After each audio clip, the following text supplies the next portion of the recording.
মানবতার নবী বিশ্ব নবী বলেছেন আল্লাহর জান্নাতে এমন ভাবে থাকবো, এই যে উস্তা এবং তরজরি দুইভাবে একদম কাছাকাছি যেভাবে আঙ্গুল হয়ে যায়, আল্লাহর জান্নাতে আমি এবং ওই এতিমের লালন পালনকারী বান্দা জান্নাতে এমন কাছাকাছি থাকবো। এই জন্য নবীজি এতিমদেরকে ভালোবাসতেন, মহাব্বত করতেন, এভাবে দয়া দেখাইতেন। নবীজি বলেছেন যার ঘরের ভিতরে একজন এতিম থাকবে, যেই মুসলমানের ঘরে একজন এতিম থাকবে, যেই ইমানদারের ঘরে একজন এতিম লালন পালন করবে, কাবাবে, বড় করবে, পালন করবে, আল্লাহর হাবিব বলেছেন ওই ঘরের উপরে আল্লাহ কোনোদিন গজব আর আযাব দিবেন না। সুবহানাল্লাহ বলুন। এতিম এতিম এতিমদের প্রতি দয়া দেখান। হাদিস শরীফের ভিতরে আরো এসেছে একদিনকার সময় আল্লাহর হাবিব ঈদের নামাজ পড়ে পবিত্র মদিনা মুনওয়ারার মসজিদে নববী থেকে বের হলেন। আল্লাহর হাবিব মদিনার আনাচে কানাচে অলিতে গলিতে একটু ঘোরাফেরা করছেন। এমন সময় একজন সন্তান, বাবা হারা সন্তান, কান্না করতেছে। কান্না করে করতে এমন সল্লিত কণ্ঠে কান্না করে। আমার নবী, মানবতার নবী, বিশ্ব নবী ওই সন্তানকে কাছে গিয়ে বললেন, বাবারে লিমা তাবিকি ইয়া গোলাম, কেন কান্না করো গোলাম রে? ও আল্লাহর বান্দা কেন কান্না করো শিশু? ও বাবা কি জন্য কান্না করো? সন্তান বলে, হুজুর আমার আব্বাজান জিহাদের ময়দানে শহীদ হয়ে গেল। মদিনার অলিতে গলিতে সমস্ত ছেলেরা তাদের বাবা নিয়ে আনন্দ হাসি এভাবে মুহাব্বতের বহিঃপ্রকাশ ঘটাচ্ছে, কিন্তু আমি পারছি না। আমার বাবার জন্য আমি কান্না করে কান্নাই আমি অন্তর বরাক্রান্ত হৃদয়ে আমি কান্না পড়ে যাই। আল্লাহর নবী বলেছেন, ও বাবারে তুমি কান্না করো না, সব। এভাবে নবীজি তাকে নিয়ে বাড়িতে নিয়ে গেলেন। বাড়িতে নিয়ে যাওয়ার পরে মা আয়েশাকে বলেন, আয়েশা রে এই সন্তান হলো আজ থেকে তোমার ছেলে, এই সন্তান এটা তোমার মা, আর আমি হলাম তোমার বাবা। আল্লাহর নবী ওই বালককে আশ্রয় দিলেন। নবীজি তাকে মোহাব্বত করে এমন ভাবে রিসিভ করলেন, ওই সন্তান জনমের মতো ঠান্ডা এবং শান্তি হয়ে যায়। সুবহানাল্লাহ বলবেন। নারীদের জন্য চুলগিরার নিচে একদম পায়ের মুড়ি পর্যন্ত যেন দেখা না যায়, এটা নারীদের জন্য পোশাক। আর আমরা যারা পুরুষ আমাদের জন্য টাকনুর উপরে প্যান্ট, লুঙ্গি, পায়জামা যাই পরেন উপরে থাকবে। বলেন এই আইন কি শুধু মসজিদের জন্য নাকি পুরা জগতের জন্য? মসজিদের ভিতরে ঢুকলে ফ্যান তুলে দিতে হয়, আইন মানতে হয় আল্লাহর। আবার মসজিদে বাইরে হয়ে গেলে আইন চলে আমার। এই ধরনের ইমানদার আছে না নাই? মসজিদের ভিতরে গেলে আমরা আল্লাহর জন্য আল্লাহকে ভয় করি, মসজিদের ভিতরে ঢোকার সময় আমরা আল্লাহর আইন মেনে চলি। আবার মসজিদ থেকে বের হয়ে গেলে নিজের ইচ্ছা মোতাবেক চলাফেরা করি। এটা কোনোদিন কামেল ইমানদারের চরিত্র নয়, ঠিক কি না? কামেল ইমানদার হবে সব কানে একই রকম। এই জন্য কবি বলেছেন, দু রঙ্গি চোর দে এক রং হয়ে যায়, দুই রং ছাড়ো এক রং হয়ে যেতে হবে। হয় মুহাম্মদের আদর্শে আদর্শবান হতে হবে, না হয় ফেরাউনের আদর্শে আদর্শবান হতে হবে। ঠিক না ঠিক? কিছুক্ষণ এদিকে কিছুক্ষণ এদিকে, কিছুক্ষণ আমার সাথে কিছুক্ষণ অমুকের সাথে লেবাস্তরে চলাচরিত্র বন্ধ করে এক আল্লাহর গোলাম হয়ে যেতে হবে। রাজি আছেন নাই? আল্লাহর গোলাম হতে রাজি আছেন নাই? এই জন্য রাসূল করিম সাল্লাল্লাহু আলাইহি সাল্লামকে ওই ইহুদি ধরে ফেললো, বলছে যে মুহাম্মদ আপনার থেকে টাকা পাচ্ছি, টাকা দেন।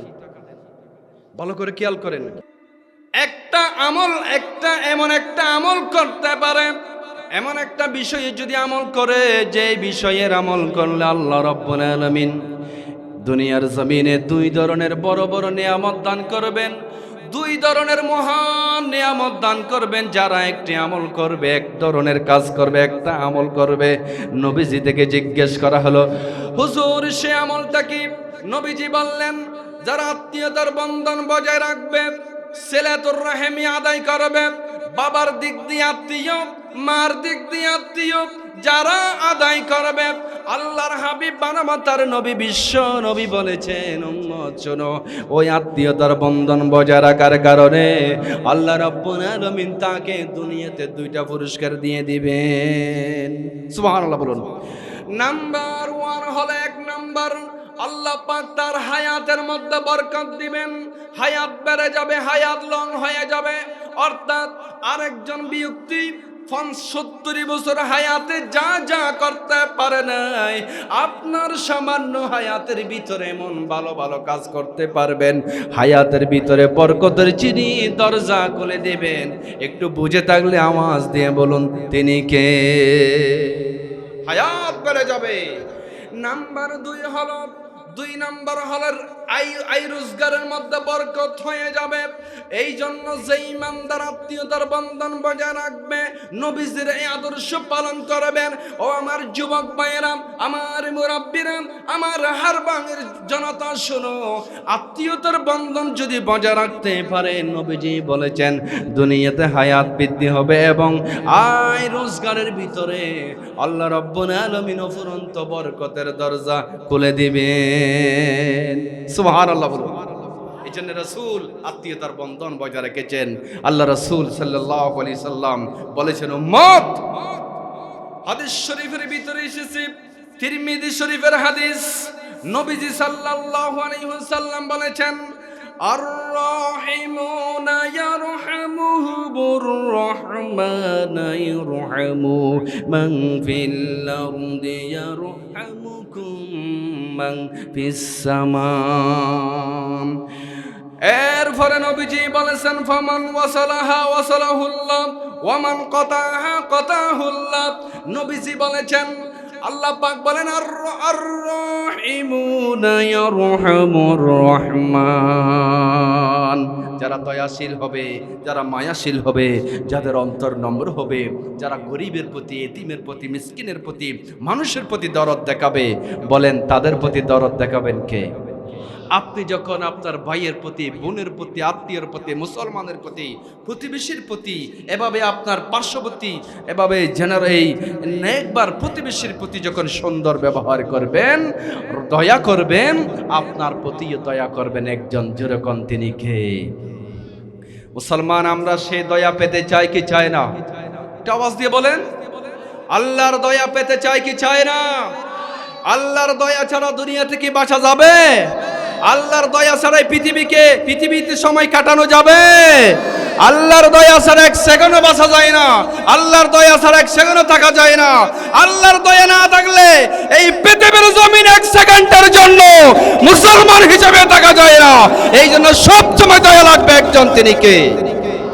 আর যারা বলে আমার দয়া লাগে না, মায়া লাগে না, আমার সময় আছে, শক্তি আছে, পাওয়ার আছে, আমার শক্তি সামর্থ্য বেশি আছে, আমার জন আছে, আমার কুওয়াত আছে, আমার প্রশাসন আছে, আমার সব কিছু আছে, আমাকে কেউ লড়তে পারবে না, আমাকে কেউ ক্ষতি করতে পারবে না, এরকম যারা বলেছে তাদের শাস্তি পৃথিবীতে হয়েছে কি হয় নাই? জোরে বলেন, হয়েছে কি হয় নাই? যারা বলেছে আমাকে কেউ লড়তে পারবে না, আমি কারো দয়ার মুহতাজ নই, আল্লাহ বলে যারা এমন কথা বলে তাদের 14 গোষ্ঠীর শিকড় কেটে দিয়েছে। ঠিক কি বলো? আগামীতে যদি এরকম কোন ব্যক্তি যদি বলে আমি কারো দয়ার মুহতাজ নই, এরকম যদি বলে, তাদেরকেও এই জাতি থেকে শিক্ষা দিতে হবে। ঠিক কি বলো মুসলমান? চকরি উপজেলার হারবাং ইউনিয়ন 3 নং ওয়ার্ড কালো শিকদার পাড়ার অন্তর্গত হারবাং কালো শিকদার পাড়া ইয়ং গ্রুপ সমবায় সমিতির উদ্যোগে আয়োজিত বিশাল ঐতিহাসিক দ্বিতীয়তম তাফসিরুল কোরআন মাহফিলের বরেণ্য শ্রদ্ধেয় সম্মানিত সভাপতি আলেম কুল শিরোমণি ফখরুল উলামা তাজুল উলামা, জননন্দিত জনপ্রিয় আলেমে দ্বীন, আমার অত্যন্ত আপনজন, যিনি আজ থেকে প্রায় 7 থেকে 8 বছর আগে এই ময়দানে কোরআনের তাফসিরের দাওয়াত দিয়েছিলেন আমার শ্রদ্ধেয় সভাপতি হযরত মাওলানা হাফেজ নুরুল আমিন সাহেব, সাবেক সম্মানিত খতিব হারবাং কেন্দ্রীয় জামা মসজিদ। আল্লাহ হুজুরের হায়াতে দারাজ করুক, জোরে বলুন আমিন। ভূমিকায় সবাইকে আন্তরিক ধন্যবাদ জানাচ্ছি। প্রধান অতিথি হিসেবে আছেন জননন্দিত জননেতা, আগামী দিনের আশা আকাঙ্ক্ষার প্রতীক, ইসলামী আন্দোলনের বীর সিপাহী সালার জনাব আব্দুল্লাহ ফারুক সাহেব হাফিজাহুল্লাহ, অসংখ্য উলামা ইকরাম, মুরাব্বিয়ান আযম, এই হারবাংবাসী, আমার অন্তরস্থল প্রিয় যুবক ভাইরা, মুরব্বিগণ, দিন প্রেমিক, ইসলাম প্রেমিক, আল্লাহর কোরআনের সৈনিকগণ, বিশেষ করে মা ও বোনেরা, আসসালামু আলাইকুম ওয়া রাহমাতুল্লাহি ওয়া বারাকাতুহু। কথা বুঝতেছেন আপনারা? সাউন্ড দিয়ে কথা বলে শান্তি পাচ্ছি, কিন্তু মাইকটা আমার মজা লাগছে না আজকে। এরপরও আল্লাহ আমাদের স্পিচের দিকেই টানতে হয়ে এখন ছাপ দিয়ে কথা বলতে হচ্ছে। আমি শুরুতে আমার প্রিয় দেশবাসী এবং আমার প্রাণের সাথে সম্পর্ক হারবাংবাসী, আপনারা কি আমার কথা শুনতে রাজি আছেন? আপনাদেরকে রাজি থাকতে হবে। বল প্রয়োগ করে আমি কোনো কথা বলবো না। আপনারা দিল থেকে, মন থেকে আল্লাহর কোরআনের কথা শুনবেন। আল্লাহ আপনাদেরকে শোনার তৌফিক দান করুন, বলুন আমিন। তবে আমি তো আপনাদের ঘরোয়া কোনো প্রোগ্রামে গেলে তো এতগুলো উপস্থিতি পেয়ে থাকি। আজকে এত একটা বিশাল তাফসীরুল কোরআন মাহফিল, গুটি কিছু মানুষ দেখতেছি। এরপরও আল্লাহ যারা আসতেছে, আমার মুরব্বীগণ, আমার ভাইগণ, আমার দেশবাসীগণ, আমি নগণ্য গোলাম, হামবড়ামি করার জন্য এখানে আসি নাই। আল্লাহর কোরআন থেকে, হাদিস থেকে, দাওয়াতিমূলক নির্দিষ্ট বিষয়ে কিতাবুল্লাহ, সুন্নাত রাসূলুল্লাহ থেকে কথা বলবো। আল্লাহ পাক তৌফিক দান করুন। আপনারা দোয়া করুন আল্লাহ পাক যেন নির্দিষ্ট বিষয়ে কথা বলার তৌফিক দেন, বলুন আমিন। প্রিয় উপস্থিতি, আপনারা আমাকে জানেন, অনেকেই চিনেন বা না চিনেন। আমার নির্দিষ্ট বিষয় এতিম, মিসকিন, বিধবা, দুর্বল, অসহায়দের প্রতি বিশ্ব নবীর ক্যারেক্টার, নবী করিম সাল্লাল্লাহু আলাইহি সাল্লামের আদর্শ, এই হচ্ছে বিষয়। আসুন আমরা যারা এখানে এসেছি, আমরা যারা ভাই মুসলমান, মুরব্বিগণ, ভাই বন্ধুগণ এসেছি, আমাদের এই জমিন, এই পৃথিবী নামক এই অঞ্চলে আমরা আছি, আমরা যতদিন আছি থাকবো, বেঁচে থাকবো, যিনি বেঁচে রাখবেন তিনি কে? আমরা আজকে হাজার হাজার মানুষ থেকে বাছাই করে, মনোনীত করে, নির্বাচিত করে মাহফিলের প্যান্ডেল পর্যন্ত আসার বসার যিনি তৌফিক দিয়েছেন, বলুন তো তিনি কে? সেই রবের জন্য শুকর গুজার করে বলুন আলহামদুলিল্লাহ। আরেকটা আওয়াজ দিয়ে বলুন আলহামদুলিল্লাহ। আল্লাহর জন্য বসবো, আল্লাহ পাকের সন্তুষ্টির জন্য কথা শুনবো এবং আগামীর হায়াতকে, জীবনকে পরিবর্তন করে সুন্দর এক সিস্টেমে 2026 সালের এই সেশনকে, নতুন নিউ ইয়ারকে সুন্দরভাবে পরিচালনার জন্য চেষ্টা করব, বলুন ইনশাআল্লাহ। সম্মানিত হাজরিন, কোরআনুল কারীমে আল্লাহ পাক সুবহানাহু ওয়া তাআলা বলেছেন, লাকাদ কানা লাকুম ফি রাসূলিল্লাহি উসওয়াতুন হাসানা, অবশ্যই তোমাদের জন্য রয়েছে সর্বশ্রেষ্ঠ উত্তম আদর্শ, রয়েছে মুহাম্মদ রাসূলুল্লাহর জীবনের ভিতরে। জোরে বলুন সুবহানাল্লাহ। লিমান কানা ইয়ারজুল্লাহ ওয়াল ইয়াউমাল আখির, ওই ব্যক্তিদের জন্য যারা আল্লাহর প্রতি ঈমান আনবে এবং পরকালের প্রতি ঈমান আনবে, আল্লাহকে বেশি বেশি স্মরণ করবে, এই সমস্ত ঈমানদারের জন্য রয়েছে আল্লাহর হাবিবের জীবনের ভিতরে সবচেয়ে উত্তম আদর্শ। সুবহানাল্লাহ বলুন। আমরা যারা ঈমানদার মুসলমান, আজি গাজী, নামাজি, বেনামাজি, সর্বস্তরের জনতার জীবনের প্রত্যেকটা পরতে পরতে, রন্ধ্রে রন্ধ্রে, কেন্দ্রে কেন্দ্রে মানতে হবে একজনের আদর্শ। বলেন তো তিনি কে? মুহাম্মদুর। আমার কথা নয়, কারো কথা নয়। আমরা কোনো ব্যক্তি, কারো আদর্শ নিয়ে বাঁচব না, বাঁচতে চাই না। আল্লাহ বলেছে দুনিয়াতে যতদিন বাঁচবে ততদিন পর্যন্ত আমি মডেল হিসাবে ক্যারেক্টার, পাওয়ারফুল ক্যারেক্টার দিয়ে, সর্বশ্রেষ্ঠ আদর্শ দিয়ে একজন মহামানব পৃথিবীর বুকে প্রেরণ করেছি। বলেন তিনি কে? হযরতে মুহাম্মাদুর। আমরা প্রথমে সেই রাসূলের উপর ঈমান এনেছি। আমানতু বিল্লাহ ওয়া বিরাসূলিহি ওয়াল ইয়াউমিল আখির ওয়াল কদর খাইরিহি ওয়া শাররিহি মিনাল্লাহি তাআলা ওয়াল বা'স বা'দাল মাউত। এজন্য আমার আপনার জীবনের মডেল হবে মুহাম্মদ সাল্লাল্লাহু আলাইহি সাল্লাম। তিনি হচ্ছেন উম্মতের জন্য একমাত্র পাথেয়, একমাত্র পথ। আল্লাহ পাক কোরআনে কারীমে বলেছেন, আল্লাহ সুবহানাহু ওয়া তাআলা বলেছেন, লাকাদ কানা লাকুম ফি রাসূলিল্লাহি উসওয়াতুন হাসানাতুন লিমান কানা ইয়ারজুল্লাহা ওয়াল ইয়াউমাল আখির ওয়া যাকারাল্লাহা কাসীরা। বলুন সুবহানাল্লাহ। অবশ্যই তোমাদের জন্য উত্তম আদর্শ রয়েছে, উত্তম চরিত্র, উত্তম ক্যারেক্টার, একমাত্র মডেল, একমাত্র মানার জন্য, পালার জন্য, স্মরণ করার জন্য সর্বশ্রেষ্ঠ মহান আদর্শ রয়েছে একজন নবীর কাছে। জোরে জোরে বলুন তিনি কে? মুহাম্মাদুর রাসূল হচ্ছেন উম্মতের জন্য শ্রেষ্ঠ চরিত্রের আধার। এই জন্য আপনারা, আমরা, গোটা পৃথিবীর মানুষ যদি সফল হতে চায়, তাহলে আমাদেরকে আল্লাহ রাসূল যেই পথ, যেই রাস্তা, যেই বিধান, যেই পথ বাতিয়ে দিয়েছেন সেই পথের অনুসারী হতে হবে। রাসূল সাল্লাল্লাহু আলাইহি সাল্লামের আদর্শ ক্যারেক্টার কিরকম ছিল? হযরতে মা আয়েশা সিদ্দিকা রাদিয়াল্লাহু তাআলা আনহার কাছে একদা কতিপয় সাহাবায়ে কেরাম গেলেন, গিয়ে বললেন, মা, উম্মতের মা, আমাদের নবীর ক্যারেক্টার কেমন ছিল, রাসূলুল্লাহর আদর্শ কেমন ছিল, রাসূলুল্লাহর চরিত্র কেমন ছিল বলবেন? হযরতে মা আয়েশা সিদ্দিকা রাদিয়াল্লাহু তাআলা আনহার কাছে যখন এই প্রশ্ন করলেন, হযরত আয়েশা এক বাক্যে এমসিকিউর মতো আনসার দিলেন।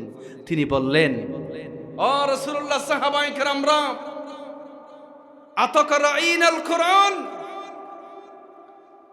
তোমরা কি আল্লাহর কোরআন পড়ো নাই? 30 পারা কোরআন কি তোমরা পড়ো না? হযরত মা আয়েশা সিদ্দিকা রাদিয়াল্লাহু আনহা বললেন, তোমরা কি আল্লাহর কোরআন পড়ো নাই? সাহাবীরা বললেন, অবশ্যই পড়েছি। মা আয়েশা বললেন, আল্লাহর কোরআন যদি পড়ে থাকো, 30 পারা কোরআন যদি পড়ে থাকো, আল্লাহর কোরআন 30 পারা কোরআনের হুবহু চরিত্র, হুবহু ক্যারেক্টার ছিল মুহাম্মাদুর রাসূলুল্লাহ। নবীর চরিত্র ছিলেন পুরা জিন্দা কোরআন। আল্লাহর নবী যখন কোন জায়গায় হাঁটতেন, মনে হয় জিন্দা কোরআন হাঁটতেছে। নবীজি যখন কোন জায়গায় যেতেন, হযরতে মাইমুনা রাদিয়াল্লাহু আনহা বলছেন, কান্নাহু ইয়ামশি আলাল আরদ, যেন জমিনে কোরআন চলাফেরা করতেছে এরকম লাগে। কারণ আল্লাহর হাবিবের তামাম জিন্দেগি যদি রত এভাবে তন্ন তন্ন করে যদি কিতাব বানানো হয়, হয়ে যাবে কোরআন। আর কোরআনকে যদি মানুষ বানানো হয়, হয়ে যাবে আল্লাহর নবী মুহাম্মদুর রাসূলুল্লাহ।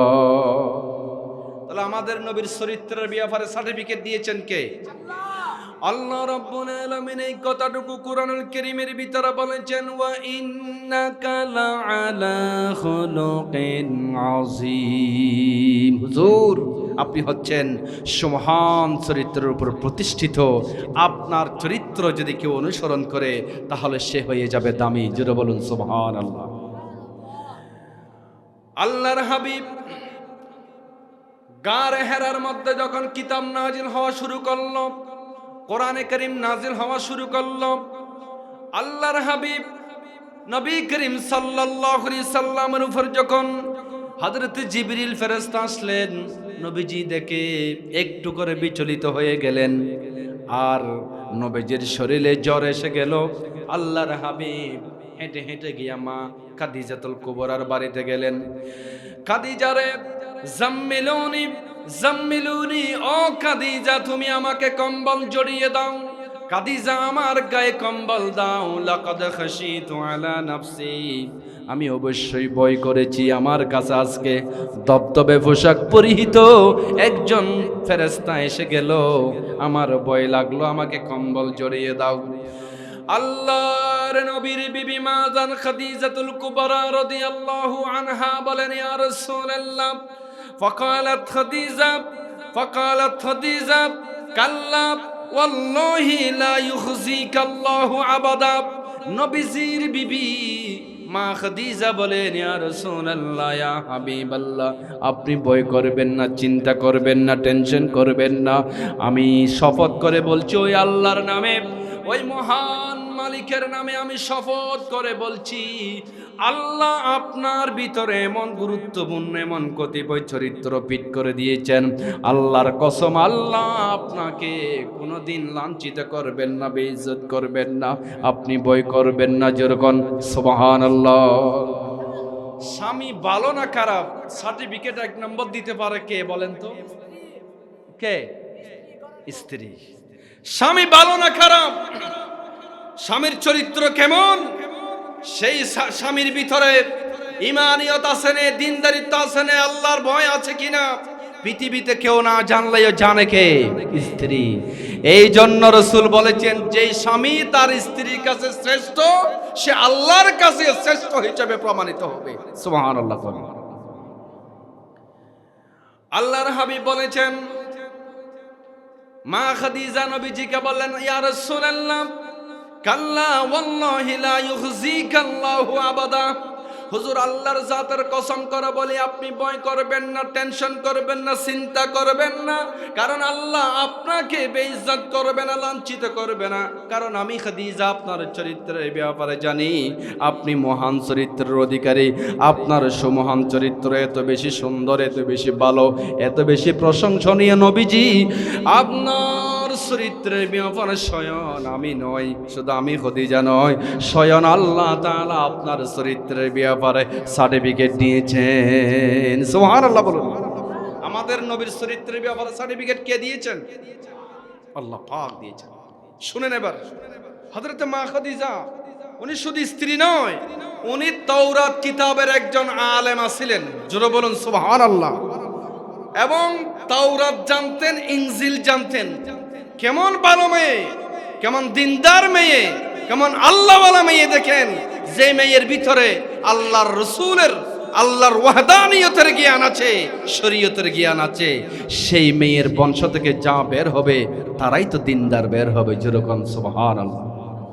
ফ্যাক্টরি যদি ভালো হয়, মালও ভালো হয়। ফ্যাক্টরির ভিতরে যদি কোনো প্রকারের সমস্যা না থাকে, ওই ফ্যাক্টরি থেকে আপনি সাবান বের করতে পারবেন, টিন বের করতে পারবেন, লোহা বের করতে পারবেন। যে ফ্যাক্টরিতে এই ফ্যাক্টরির মাল বের হয়, ঠিক এই পৃথিবীতে আল্লাহওয়ালা বংশ তৈরির ফ্যাক্টরি হচ্ছেন আমার মা এবং বোনগণ। যেরকম সুবহানাল্লাহ। হযরত খাদিজা বলেন, ইয়া রাসূলুল্লাহ, ইয়া হাবিবাল্লাহ, আপনার চরিত্রের ব্যাপারে আমি খাদিজা সাক্ষী দিচ্ছি, আপনি সুমহান চরিত্রের উপর প্রতিষ্ঠিত। আপনার মতো সুন্দর, আপনার মতো মহান চরিত্র অধিকারী আর নাই। এই জন্য আপনার ভিতরে এমন 5টি চরিত্র আছে, যেই 5টি চরিত্র যদি আল্লাহ পৃথিবীর কোন বান্দার ভিতরে থাকে, কোন মানবের ভিতরে থাকে, কোন যুবকের ভিতরে যদি থাকে, কোন মুরব্বীর ভিতরে, কোন নারীর ভিতরে, সমাজের কোন ব্যক্তির ভিতরে, ইমানদারের ভিতরে যদি এই 5টি কোয়ালিটি থাকে, হযরত খাদিজা বলেন, আল্লাহ তাকে কোনোদিন লাঞ্ছিত করবেন না, বেইজ্জত করবেন না, অসম্মানী করবেন না। এই 5টা চরিত্র পৃথিবীর কারো কাছে না থাকলেও আমার নবী, বিশ্ব নবীর কাছে 5টি চরিত্র আছে। যেরকম সুবহানাল্লাহ। নাম্বার 1 হলো ইন্নাকা লা তাসিলুর রহিম। হুজুর 1 নাম্বার হলো ইন্নাকা লা তাসিলুর রহিম, আপনি আত্মীয়তার বন্ধন বজায় রাখেন। আল্লাহর হাবিবের ব্যাপারে বলা হচ্ছে, নবীর আপনি আত্মীয়তার বন্ধন বজায় রাখেন, আত্মীয়তার সম্পর্ক এভাবে অটুট রাখেন। এই হাদিস দ্বারা প্রমাণ হলো যারা আত্মীয়তার বন্ধন বজায় রাখবে, আত্মীয়তার সম্পর্ক যথাযথ মূল্যায়নের মাধ্যমে বজায় রাখবে, আল্লাহ রাব্বুল আলামিন তাকে দুনিয়ার কোনো জায়গায় লাঞ্ছিত করবেন না। সবাই জোরে বলুন আল্লাহু আকবার। আরেকটা মাস দিয়ে বলুন আল্লাহু আকবার। নসিহত শুনুন। তাহলে এক নাম্বার হচ্ছে ইন্নাকা লা তাসিলুর রহিম।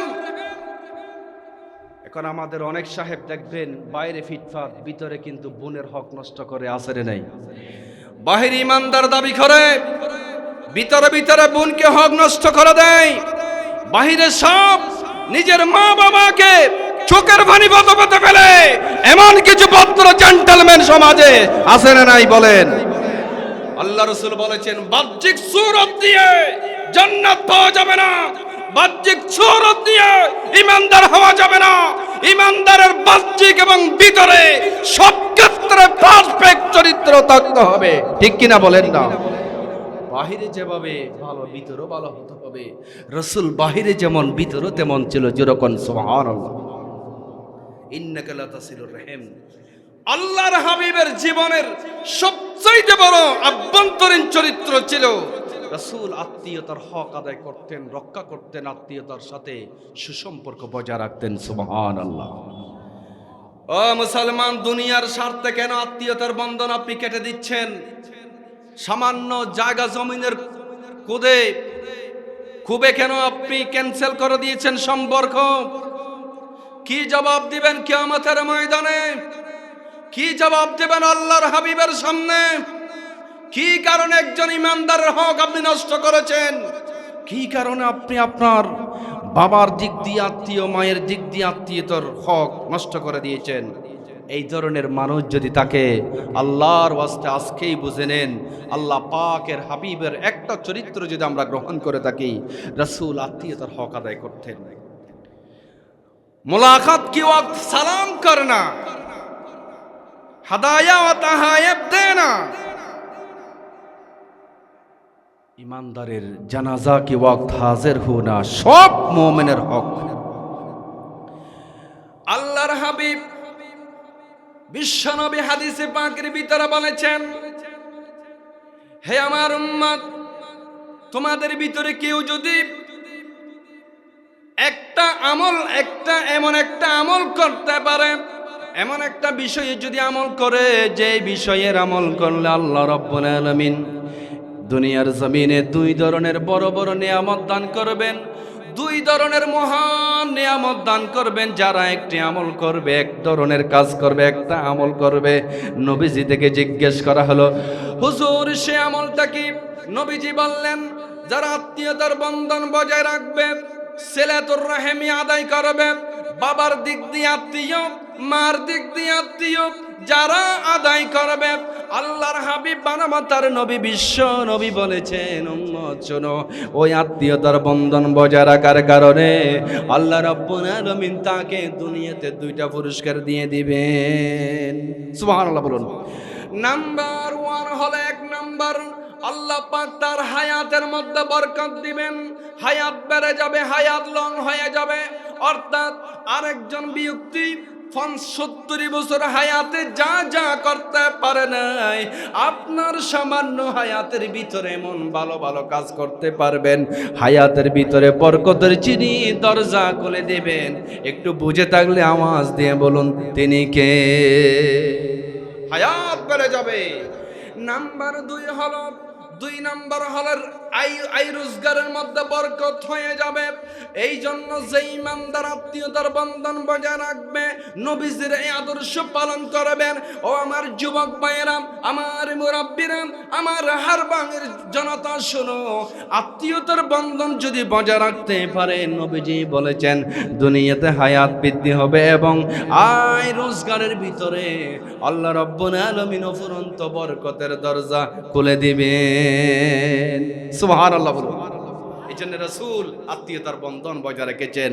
আল্লাহ রাসূল সাল্লাল্লাহু আলাইহি সাল্লাম বলেছেন, উম্মত, হাদিস শরীফের ভিতরে এসেছে, তিরমিজি শরীফের হাদিস, নবীজি সাল্লাল্লাহু আলাইহি ওয়াসাল্লাম বলেছেন, আর-রাহিমুনা ইয়ারহামুহুমুর রাহমানু ইয়ারহামু মান ফিল আরদি ইয়ারহামুকুম মান ফিস সামা।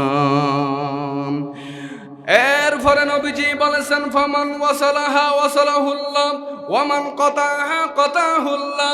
নবীজি বলেছেন, আল্লাহ পাক বলেন, আর-রাহিমুনা ইয়ারহামুর রহমান। যারা দয়াশীল হবে, যারা মায়াশীল হবে, যাদের অন্তর নম্র হবে, যারা গরিবের প্রতি, এতিমের প্রতি, মিসকিনের প্রতি, মানুষের প্রতি দরদ দেখাবে, বলেন তাদের প্রতি দরদ দেখাবেন কে? আপনি যখন আপনার ভাইয়ের প্রতি, বোনের প্রতি, আত্মীয়ের প্রতি, মুসলমানের প্রতি, প্রতিবেশীর প্রতি, এভাবে আপনার পার্শ্ববর্তী, এভাবে এই নেকবার প্রতিবেশীর প্রতি যখন সুন্দর ব্যবহার করবেন, দয়া করবেন, আপনার প্রতিও দয়া করবেন একজন, যেরকম তিনি কে? মুসলমান আমরা সেই দয়া পেতে চাই কি চাই না? এটা আওয়াজ দিয়ে বলেন। আল্লাহর দয়া পেতে চাই কি চাই না? আল্লাহর দয়া ছাড়া দুনিয়া থেকে বাঁচা যাবে? আল্লাহর দয়া ছাড়াই পৃথিবীতে সময় কাটানো যাবে? আল্লাহর দয়া ছাড়া এক সেকেন্ডও বাঁচা যায় না। আল্লাহর দয়া ছাড়া এক সেকেন্ডও থাকা যায় না। আল্লাহর দয়া না থাকলে এই পৃথিবীর জমিন এক সেকেন্ডের জন্য মুসলমান হিসেবে থাকা যায় না। এই জন্য সবসময় দয়া লাগবে একজন, তিনি কে? আর যারা বলে আমার দয়া লাগে না, মায়া লাগে না, আমার সময় আছে, শক্তি আছে, পাওয়ার আছে, আমার শক্তি সামর্থ্য বেশি আছে, আমার জন আছে, আমার কুওয়াত আছে, আমার প্রশাসন আছে, আমার সব কিছু আছে, আমাকে কেউ লড়তে পারবে না, আমাকে কেউ ক্ষতি করতে পারবে না, এরকম যারা বলেছে তাদের শাস্তি পৃথিবীতে হয়েছে কি হয় নাই? জোরে বলেন, হয়েছে কি হয় নাই? যারা বলেছে আমাকে কেউ লড়তে পারবে না, আমি কারো দয়ার মুহতাজ নই, আল্লাহ বলে যারা এমন কথা বলে তাদের 14 গোষ্ঠীর শিকড় কেটে দিয়েছে। ঠিক কি না বলো? আগামীতে যদি এরকম কোন ব্যক্তি যদি বলে আমি কারো দয়ার মুহতাজ নই, এরকম যদি বলে, তাদেরকেও এই জাতি থেকে শিক্ষা দিতে হবে। ঠিক কি না বলো মুসলমান?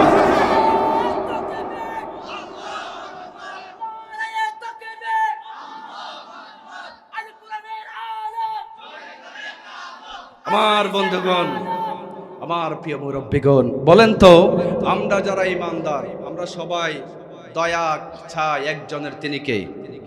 আল্লাহর দয়া ছাড়া আমরা বাঁচতে পারবো, থাকতে পারবো?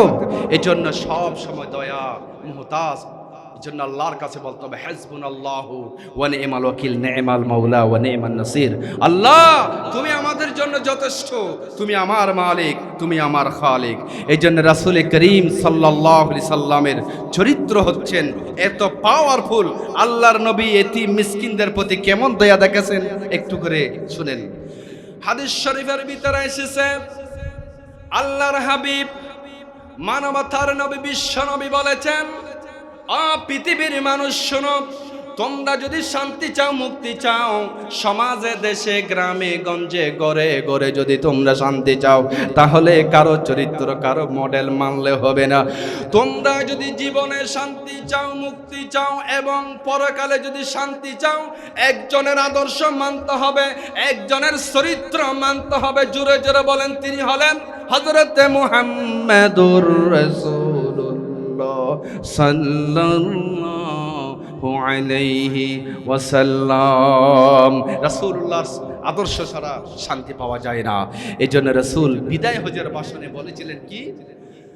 আল্লাহর হাবিব বলেছেন, উম্মতরা শোনো, আমি নবী দুনিয়া থেকে বিদায় নিয়ে যাব, আমি চলে যাচ্ছি, চলে যাব, তবে আমি তোমাদের জন্য এমন দুইটা জিনিস রেখে যাচ্ছি, এমন দুইটি আদর্শ রেখে যাচ্ছি, এমন দুইটি রাস্তা রেখে যাচ্ছি, এমন দুইটা পথ রেখে যাচ্ছি। বান্দা, তোমরা যদি সেই দুই রাস্তাকে গ্রহণ করে থাকো, সেই দুই জিনিসকে যদি তোমরা ভালোভাবে ধারণ করো, গ্রহণ করো, মুহাব্বত করো, উম্মতেরা শোনো, তোমরা পৃথিবীর যেই জায়গায় থাকো না কেন, যে স্থানে থাকো না কেন, দুইটা জিনিসকে যদি তোমরা আঁকড়ে ধরো, মুহাব্বত করে যদি আঁকড়ে ধরো, তাহলে জীবনের কোনো দিন কোন স্থানে তোমাদেরকে কেউ গোমরা এবং পথভ্রষ্ট করতে পারবে না।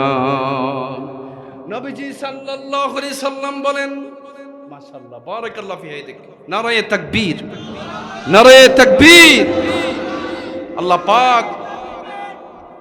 আল্লাহ পাক কবুল করুন, জোরে বলুন আমিন।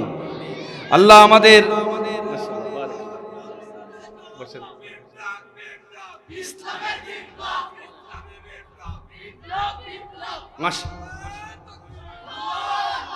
মাশাআল্লাহ মাশাআল্লাহ জামিল জি, বারাকাল্লাহু ফি হায়াতিকুম দিয়ুফ আল ইজাম আল কিরাম।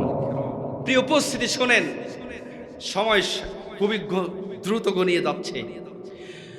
রাসূল করিম সাল্লাল্লাহু আলাইহি সাল্লাম বলেছেন, তারাকতু ফীকুম আমরাইন লান তাদিল্লু মা তামাসসাকতুম বিহিমা কিতাবাল্লাহ ওয়া সুন্নাত রাসূলি। উম্মত, আমি রাসূল চলে যাচ্ছি। তারাকতু ফীকুম, আমি নবী চলে গেলেই আমি তোমাদের মাঝে রেখে যাচ্ছি আমরাইন, এমন দুইটা বিষয়। লান তাদিল্লু মা তামাসসাকতুম বিহিমা, যতদিন পর্যন্ত আমার উম্মত এই জিনিসকে আঁকড়ে ধরবে, এই বিষয়কে ধরবে, এই আদর্শকে লালন করবে, লং তাদিল্লু, কখনো তারা পথভ্রষ্ট হবে না এবং তাদেরকে পথভ্রষ্ট করতে পারবে না। নাম্বার 1 হচ্ছে কিতাব আল্লাহ, 1 নম্বর হচ্ছে আল্লাহর কোরআন। বলেন 1 নম্বর কি? জোরে জোরে বলেন 1 নম্বর কি? 2 নম্বর হচ্ছে ও সুন্নাত রাসূলি, আল্লাহর হাবিবের আদর্শ। তার মানে হলো আজকে 20 শতাব্দীতে আল্লাহর নবীর এই বাণী দ্বারা বুঝাতে চেয়েছে, যেই জাতি যতদিন পর্যন্ত আল্লাহর কোরআনকে বুকে নেবে, হাদিস রাসূলকে বুকে নেবে, সেই যেই গোষ্ঠীর হোক না কেন, যেই দেশের হোক না কেন, যেই সমাজের হোক না কেন, ওই জাতিকে কেউ পথভ্রষ্ট করতে পারবে না। ঠিক কিনা বলো? আমি আপনাদের থেকে প্রশ্ন করতে চাই, হারবাঙের জনগণকে বলতে চাই, আগামীতে আল্লাহর কোরআন এবং হাদিস রাসূলকে বুকে ধারণ করতে চাই কি চাই না? কারা কারা চাই তো হাত তুলে দেখো।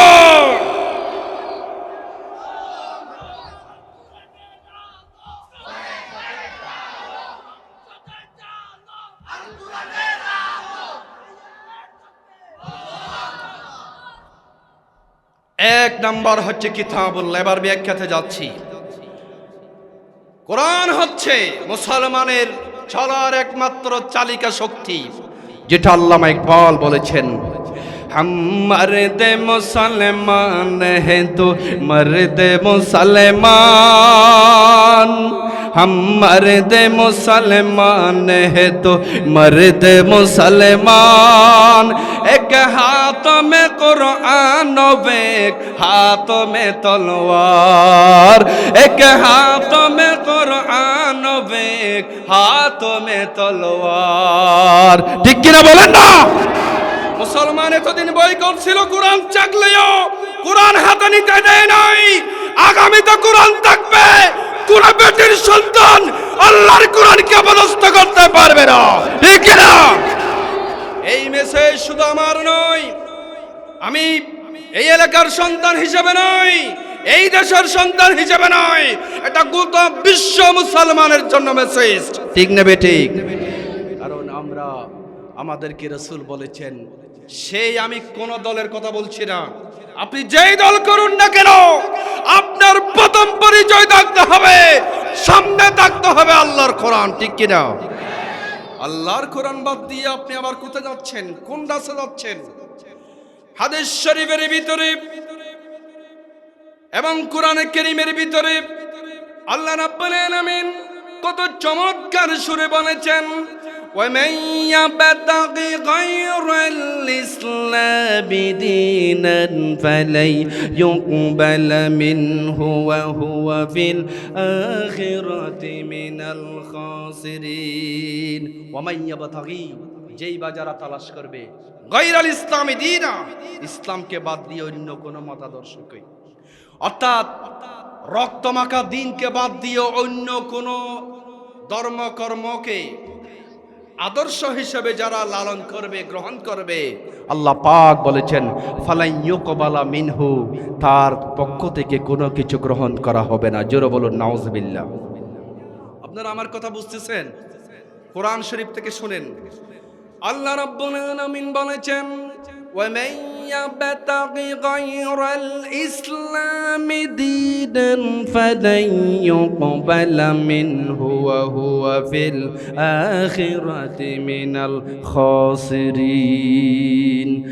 রব্বুল আলামিন বলেছেন, যেই বা যারা ইসলামকে বাদ দিয়ে, আল্লাহ প্রদত্ত দিন বাদ দিয়ে, ইসলাম বাদ দিয়ে যারা অন্য কোন আদর্শকে, অন্য কোন মতাদর্শকে এভাবে জীবনের মডেল হিসাবে গ্রহণ করে নিল, আল্লাহর দিন বাদ দিয়ে অন্য কোন রীতিনীতিকে জীবনের প্রধান রীতি হিসাবে গ্রহণ করে নিল, আল্লাহ রব্বুল আলামিন বলেছেন তাদের কোন আমল গ্রহণ করা হবে না, কোনো ইবাদত বান্দেগি গ্রহণ হবে না, কারণ তাদের থিওরির ভিতরে আল্লাহর কোরআন নাই, আল্লাহর হাবিবের আদর্শ নাই। যেরকম নাউজুবিল্লাহ। এই জন্য রব্বুল আলামিনের হাবিব বলেছেন, উম্মত রে, আমি তোমাদের জন্য দুইটা জিনিস রেখে যাচ্ছি। নাম্বার 1 হলো আল্লাহর কোরআন, 2 নাম্বার হলো হাদিসে রাসূল। অতএব এই পৃথিবীর বুকে যারা আল্লাহর কোরআনকে বুকে ধারণ করবে, হাদিসে রাসূলকে বুকে ধারণ করবে, কোরআন এবং হাদিসকে জীবনের চালিকা শক্তি হিসেবে গ্রহণ করে নেবে, সেই যুবক হোক, সেই মুরব্বী হোক, সেই সমাজের এভাবে গরিব শ্রেণীর লোক হোক, নারী হোক, পুরুষ হোক, সব মানুষের জন্য এই কিতাবুল্লাহ সুন্নাত রাসূলুল্লাহ যখন চালিকা শক্তিকে সফলতার তার প্রান্তে পৌঁছে নিয়ে একমাত্র কেবলমাত্র পরকালে ওই বান্দাদেরকে আল্লাহ জান্নাতবাসী করে দিবেন। সুবহানাল্লাহ বলুন। এই জন্য আল্লাহর হাবিব বলেছেন, উম্মতরে, ও আমার রাসূলুল্লাহ সাহাবীরা শুনো, আমি নবী চলে যাচ্ছি, আমি তোমাদের জন্য এই বিধান রেখে যাচ্ছি। অতএব তোমরা এই রাস্তা দিয়ে যাও, এই পথ দিয়ে যাও, এই কিতাবুল্লাহর পথ দিয়ে যাও, সুন্নাতে রাসূলের পথ দিয়ে যাও। কিতাবুল্লাহ সুন্নাতে রাসূলুল্লাহর পথ দিয়ে যখন তোমাদের জীবন যাপন হবে, জীবনে যুদ্ধ কর্ম যত কিছু হোক না কেন, এই রাস্তা দিয়ে যখন তোমাদের জীবন যাবে, তোমরা শান্তি পাবে। আল্লাহর নবী, মানবতার নবী, বিশ্ব মাঝে যারা বিধবা হয়ে গেল, আমার মায়ের, আমার বোনেরা, যাদের স্বামী মারা গেল অথবা যাদের স্বামী ডিভোর্স দিয়ে বিধবা হয়ে গেল, ওই বিধবা রমণীকে যারা আশ্রয় দেবে, বিধবা রমণীকে যারা একটা বিবাহের ব্যবস্থা করে দেবে, আমার নবী কি বলেছেন শোনেন, আল্লাহর রাসূল বলেছেন, ওই ব্যক্তি যে বিধবার বিবাহের ব্যবস্থা করে দিল, তার আমল নামায় একজন মুজাহিদ আল্লাহর পথে জিহাদ করে করে শহীদ হয়ে গেল, ওই শহীদের মর্যাদা, জিহাদকারীর সওয়াব আল্লাহ রব্বুল আলামিন ওই বান্দার আমল নামায় দান করে দিবে। বিধবা মা আছে না নাই? ও ভাই বন্ধুগণ, বিধবাদের প্রতি দয়া দেখাবেন, মনে দুঃখ আসে এমন কথা বলবেন না। আল্লাহর নবী বলেছেন, আমি রাসূল নিজেই বিধবা নারীকে বিবাহ করেছি সর্বপ্রথম। আল্লাহর নবীর বয়স 25, মা খাদিজা কুবরা রাদিয়াল্লাহু আনহার বয়স 40 বছর মেয়েকে আল্লাহর রাসূল শাদী করেছেন। এটা কোনো নিজের কোনো ইচ্ছাই করে নাই। আমার নবীর যত ইচ্ছা, যত আকাঙ্ক্ষা, সবগুলো একজনের হুকুমে। জোরে জোরে বলুন তিনি কে? রাসূলুল্লাহ বিধবা বিবাহ করেছেন। এটা দ্বারা প্রমাণ হচ্ছে বিধবাদের প্রতি রাসূল দরদি ছিলেন। যেরকম সুবহানাল্লাহ। এগুলো সব আমার বিশ্বনবীর আদর্শ। আল্লাহর হাবিব বলেছেন, যারা মিসকিনদের প্রতি দয়া দেখাবে, আমার বিষয় হচ্ছে এটা, যারা মিসকিনদের প্রতি দয়া দেখাবে, মিসকিন কারা?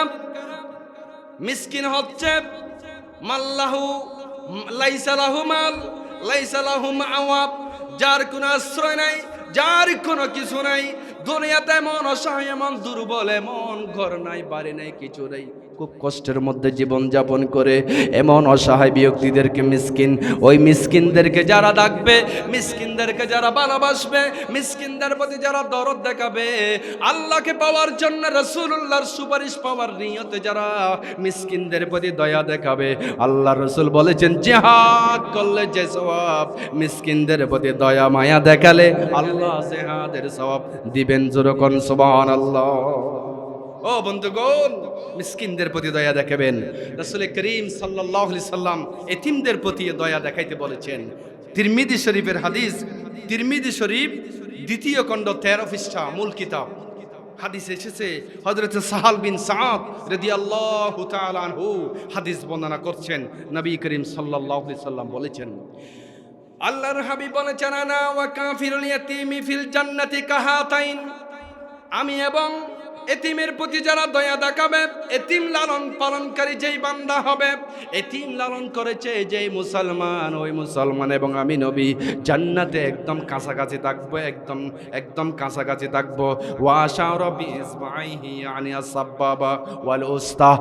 আল্লাহর নবী, মানবতার নবী, বিশ্ব নবী বলেছেন, আল্লাহর জান্নাতে এমন ভাবে থাকবো, এই যে উস্তা এবং তর্জনী দুইভাবে একদম কাছাকাছি যেভাবে আঙ্গুল হয়ে যায়, আল্লাহর জান্নাতে আমি এবং ওই এতিমের লালন পালনকারী বান্দা জান্নাতে এমন কাছাকাছি থাকবো। এই জন্য নবীজি এতিমদেরকে ভালোবাসতেন, মহব্বত করতেন, এভাবে দয়া দেখাইতেন। নবীজি বলেছেন, যার ঘরের ভিতরে একজন এতিম থাকবে, যেই মুসলমানের ঘরে একজন এতিম থাকবে, যেই ইমানদারের ঘরে একজন এতিম লালন পালন করবে, কাবাবে, বড় করবে, পালন করবে, আল্লাহর হাবিব বলেছেন, ওই ঘরের উপরে আল্লাহ কোনোদিন গজব আর আযাব দিবেন না। সুবহানাল্লাহ বলুন। এতিমদের প্রতি দয়া দেখান। হাদিস শরীফের ভিতরে আরো এসেছে, একদিনকার সময় আল্লাহর হাবিব ঈদের নামাজ পড়ে পবিত্র মদিনা মুনওয়ারার মসজিদে নববী থেকে বের হলেন। আল্লাহর হাবিব মদিনার আনাচে কানাচে অলিতে গলিতে একটু ঘোরাফেরা করছেন। এমন সময় একজন সন্তান, বাবা হারা সন্তান, কান্না করতেছে। কান্না করতে এমন সল্লিত কণ্ঠে কান্না করে, আমার নবী, মানবতার নবী, বিশ্ব নবী ওই সন্তানকে কাছে গিয়ে বললেন, বাবারে, লিমা তাবিকি ইয়া গোলাম, কেন কান্না করো গোলাম রে? ও আল্লাহর বান্দা, কেন কান্না করো শিশু? ও বাবা, কি জন্য কান্না করো? সন্তান বলে, হুজুর, আমার আব্বাজান জিহাদের ময়দানে শহীদ হয়ে গেল। মদিনার অলিতে গলিতে সমস্ত ছেলেরা তাদের বাবা নিয়ে আনন্দ হাসি এভাবে মুহাব্বতের বহিঃপ্রকাশ ঘটাচ্ছে, কিন্তু আমি পারছি না। আমার বাবার জন্য আমি কান্না করে, কান্নায় আমি অন্তর বরাক্রান্ত হৃদয়ে আমি কান্না পড়ে যাই। আল্লাহর নবী বলেছেন, ও বাবারে, তুমি কান্না করো না। সব এভাবে নবীজি তাকে নিয়ে বাড়িতে নিয়ে গেলেন। বাড়িতে নিয়ে যাওয়ার পরে মা আয়েশাকে বলেন, আয়েশা রে, এই সন্তান হলো আজ থেকে তোমার ছেলে, এই সন্তান এটা তোমার মা, আর আমি হলাম তোমার বাবা। আল্লাহর নবী ওই বালককে আশ্রয় দিলেন। নবীজি তাকে মুহাব্বত করে এমন ভাবে রিসিভ করলেন, ওই সন্তান জনমের মতো ঠান্ডা এবং শান্তি হয়ে যায়। সুবহানাল্লাহ বলবেন। রাসূলুল্লাহ সাল্লাল্লাহু আলাইহি সাল্লাম কেমন মায়াবী ছিলেন, কেমন দরদী ছিলেন। আল্লাহ রাসূল বেশি রহমদিল ছিলেন। এক ইহুদির বাচ্চা, ইসলামের শত্রু, মদিনা শরীফ এসে আল্লাহ রাসূলকে ধরে ফেললেন। এটা মিশকাত শরীফ থেকে বলছি। ধরে বললেন, মুহাম্মদ সাল্লাল্লাহু আলাইহি সাল্লাম, আপনার থেকে আমি কিছু টাকা পাচ্ছি, টাকাগুলো দেন। আর আমাদের নবীর একটা অভ্যাস ছিল, কেউ কিছু বললে রাসূল করিম সাল্লাল্লাহু আলাইহি সাল্লাম খুব অত্যন্ত ভদ্রতার সহিত সুন্দর মার্জিত ভাষায় জবাব দিতেন। আমাদের মতো কোনো ফেসকালো ভাষায়, কঠিন ভাষায়, সাথে সাথে অহংকারের এই দাম্ভিকতায় কোনো জবাব দিতেন না। এখন দেখেন না, আজ কোনো মানুষের কাছ থেকে কোন একটা কিছু জিজ্ঞেস করলো ভালো আনসার দেয় না, যে কোনো কারণে মুখ বাঁকা করে। সালাম দিলে সালামের জবাব ধরেই আছে না নাই? হল্লালার দেন, সালাম দিলে সালামের জবাব দেয় না। 10 কেজি আলার মাথা লাড়তে পারে, 2টা টুট বের করে সালামের জবাব দেয় না। তার মতো অহংকারী সমাজ আর নয়, ঠিক কিনা? সালাম নিজেও করে না, আবার সালাম দিলে সালামের উত্তর দেয় না, আছে না নাই? আবার অনেক সাহেব দেখা যায় মুসাফাহা করে, না আঙ্গুলের মাথা কিছু লাগাই না। কি মুসাফা? এটা মুসাফা হয়েছে নাকি? মুসাফা কাকে বলে? মুসাফাহার শব্দের অর্থ জানতে হবে। হাতের তালুর সাথে তালু স্পর্শ হতে হবে। রাসূলুল্লাহ মুসাফা করার সময় একটু ঝুঁকতেন, যার সাথে মুসাফা করবে তার দিকে দেখতেন এবং মিষ্টি হাসি দিতেন। মুস্কি হাসি যাকে বলা হয়, সুবহানাল্লাহ বলবে না? আমরা কি করি? এদিকে হাত একটা, ওদিকে চেয়ে আসি। এটা রাসূলুল্লাহর আদর্শ নাকি? শুধু নবীজিকে নবী সাল্লাল্লাহু আলাইহি সাল্লামকে শবে বরাতের রাতে মারলে হবে না। নবীর আদর্শ শুধু মসজিদের ভিতরে গেলে হবে না, জুমাবার আদায় করলে হবে না। আল্লাহর নবীর আদর্শ জন্ম থেকে মৃত্যু পর্যন্ত প্রত্যেকটা পরতে পরতে জীবনের সব ক্ষেত্রে আদর্শ মানতে হবে মুহাম্মাদুর। বুকের পাটা ফিট করা আওয়াজ দিয়ে বলেন, সব ক্ষেত্রে আদর্শ মানতে হবে মুহাম্মাদুর। সেই নবীর আদর্শ ছাড়া দ্বিতীয় আর কোন আদর্শ মাথার উপরে স্থান দেওয়া যাবে? কারণ এটা আমার কথা নয়, আল্লাহ সুবহানাহু ওয়া তাআলা বলেছেন, ওয়া ইন্নাকা লাআলা খুলুকিন আযীম, লাকাদ কানা লাকুম ফি রাসূলিল্লাহি উসওয়াতুন হাসানা লিমান কানা ইয়ারজুল্লাহ ওয়াল ইয়াউমাল আখির। আল্লাহ সুবহানাহু ওয়া তাআলা বলেছেন, উম্মত রাসূল করিম সাল্লাল্লাহু আলাইহি সাল্লামকে মসজিদে গেলে আমাদের অনেক সাহেব দেখা যায় ফ্যান তুলে দেয়, চুলগিরার নিচে ফ্যান চলে গেছে তো মসজিদে ঢুকলে টলে দেয়, আবার মসজিদ থেকে বের হয়ে গেলে আবার আগের মতো নামাই দেয়। আছে না নাই? এবার আপনাদেরকে আমি প্রশ্ন করি, চুলগিরার নিচে কাপড় যাওয়া সমস্ত পুরুষের জন্য হারাম, গুনাহে কবিরা। নারীদের জন্য চুলগিরার নিচে একদম পায়ের মুড়ি পর্যন্ত যেন দেখা না যায়, এটা নারীদের জন্য পোশাক। আর আমরা যারা পুরুষ, আমাদের জন্য টাকনুর উপরে প্যান্ট, লুঙ্গি, পায়জামা যাই পরেন উপরে থাকবে। বলেন এই আইনটি শুধু মসজিদের জন্য নাকি পুরা জগতের জন্য? মসজিদের ভিতরে ঢুকলে ফ্যান তুলে দিতে হয়, আইন মানতে হয় আল্লাহর, আবার মসজিদে বাইরে হয়ে গেলে আইন চলে আমার। এই ধরনের ইমানদার আছে না নাই? মসজিদের ভিতরে গেলে আমরা আল্লাহর জন্য আল্লাহকে ভয় করি, মসজিদের ভিতরে ঢোকার সময় আমরা আল্লাহর আইন মেনে চলি, আবার মসজিদ থেকে বের হয়ে গেলে নিজের ইচ্ছা মোতাবেক চলাফেরা করি। এটা কোনোদিন কামেল ইমানদারের চরিত্র নয়, ঠিক কি না? কামেল ইমানদার হবে সব কানে একই রকম।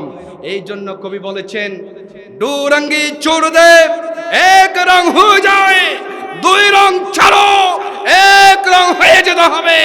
হয় মুহাম্মদের আদর্শে আদর্শবান হতে হবে, না হয় ফেরাউনের আদর্শে আদর্শবান হতে হবে। ঠিক না ঠিক? কিছুক্ষণ এদিকে কিছুক্ষণ এদিকে, কিছুক্ষণ আমার সাথে কিছুক্ষণ অমুকের সাথে লেবাস ধরে চলাচরিত্র বন্ধ করে এক আল্লাহর গোলাম হয়ে যেতে হবে। রাজি আছেন নাই? আল্লাহর গোলাম হতে রাজি আছেন নাই? এই জন্য রাসূল করিম সাল্লাল্লাহু আলাইহি সাল্লামকে ওই ইহুদি ধরে ফেললো, বলছে যে মুহাম্মদ আপনার থেকে টাকা পাচ্ছি, টাকা দেন। ভালো করে খেয়াল করেন, রাসূল করিম সাল্লাল্লাহু আলাইহি সাল্লাম বলছেন, যদি আপনি টাকা পেয়ে থাকেন একটু সময় দেন, আমি বাসায় যাই, উজারা যাই। ইহুদি বলল যেতে পারবে না, না গিয়ে না বের হয়ে এখান থেকে দিতে হবে। কি কঠিন দেখেন। আল্লাহর হাবিব, মানবতার নবী, বিশ্ব নবী জোহরের নামাজ পড়ে বের হতে চেয়েছিলেন, বের হতে দেয় নাই। এভাবে করতে করতে আসরের নামাজের টাইম হয়ে গেল। আসরের নামাজের পরে নবীজি মসজিদে নববী থেকে বের হতে চেয়েছিলেন। আল্লাহর রাসূল বললেন আমরাই। ইহুদি বলল হুজুর সময় দেওয়া যাবে না, টাকা এখানে দিতে হবে। এভাবে করতে করতে এভাবে মাগরিবের টাইম হয়ে গেল। মাগরিবের টাইমেও আল্লাহর নবী নামাজের পরে বের হতে চেয়েছিলেন, নবীজিকে বের হতে দেয় নাই। করতে করতে এশারের টাইম হয়ে গেল, আল্লাহর হাবিবকে বের হতে দেয় নাই। এশারের নামাজের পরে নবীজি যখন বের হতে চেয়েছিলেন, ইহুদিকে বলা হলো বাইরে, যদি তুমি আমার থেকে ঋণ পেয়ে থাকো, কর্জ পেয়ে থাকো, আমাকে একটু সময় দাও, আমাকে একটু সহযোগিতা করো, আমি তোমার টাকা এক্ষুনি দিয়ে দেব। একটু সময় দাও, তোমার কর্জ আমি তোমাকে দিয়ে দেব। এই বলে নবীজি এত রিকোয়েস্ট করলেন, এত আবেদন করলেন, ওই ইহুদির বাচ্চা আল্লাহ রাসূলের আবেদন রাখে নাই।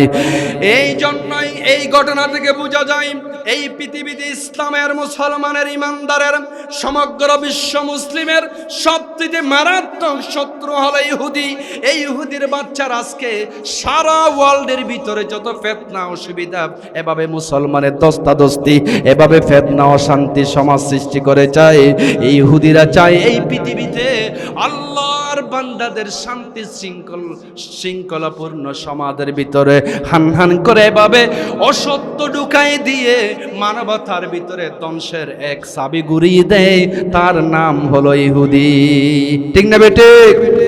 সেই ইহুদিদের গোড়াচল থেকে বেঁচে থাকবেন। ইহুদিরা মারাত্মক। ওই ইহুদি আল্লাহর নবীকে এশারের নামাজের পরেও বের হতে দেয় নাই। 9টা বেজে গেল, 10টা হয়ে গেল, 11 হয়ে গেল, 12 হয়ে গেল, আল্লাহর হাবিবকে বের হতে দেয় নাই। তারপরের দিন ফজর পর্যন্ত হয়ে গেল। ফজর পর্যন্ত নবীজি মসজিদে নববীর ভিতরে ছিলেন। বলেন, জোহর, আসর, মাগরিব, এশা, ফজর কয়েক তো হলো? কয়েক তো? 5 ওয়াক্ত পর্যন্ত নবীজি মসজিদে নববী থেকে বের হতে দেয় নাই। এরপরে ফজরের নামাজের পরে হযরত ওমর ফারুক রাদিয়াল্লাহু তাআলা আনহু, ইসলামের একজন জলিল কদর সাহাবী খলিফাতুল মুসলিমিন ওমর রাদিয়াল্লাহু তাআলা আনহু গরম হয়ে গেল। এভাবে সাহসে তিনি এবার উতলাতে শুরু করলো। ইমানি পাওয়ার তিনি কথা বলে উঠলেন, হুজুর ইয়া রাসূলুল্লাহ, এই ইহুদির বাচ্চাকে আমি এখন গর্দান 2 টুকরা করে দেব।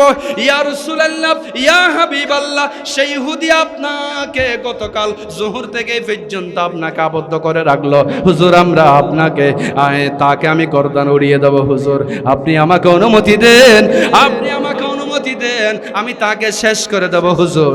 এই বলে আল্লাহর নবী বললেন, ও উমর, মাশাআল্লাহ মাশাআল্লাহ, ঠিক আছে, শেষ করে দিচ্ছি, শুনেন।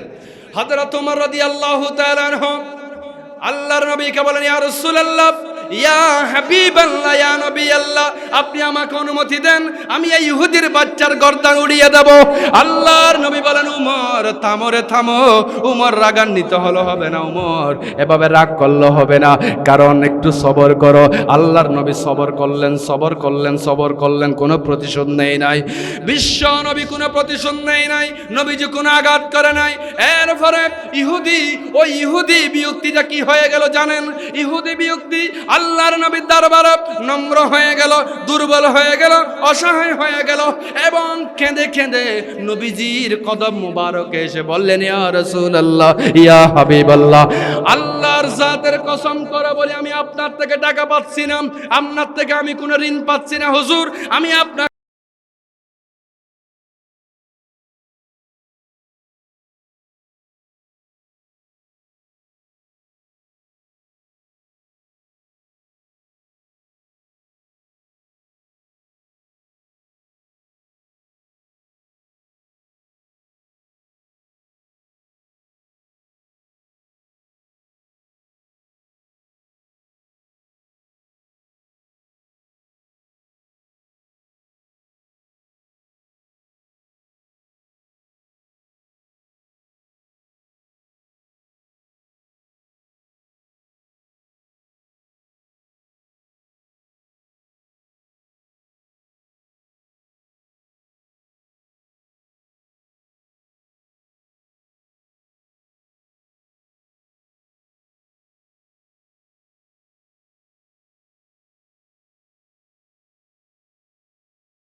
আইইউবি মিডিয়া, অপসংস্কৃতি মুক্ত আধুনিক ভিডিও সেন্টার।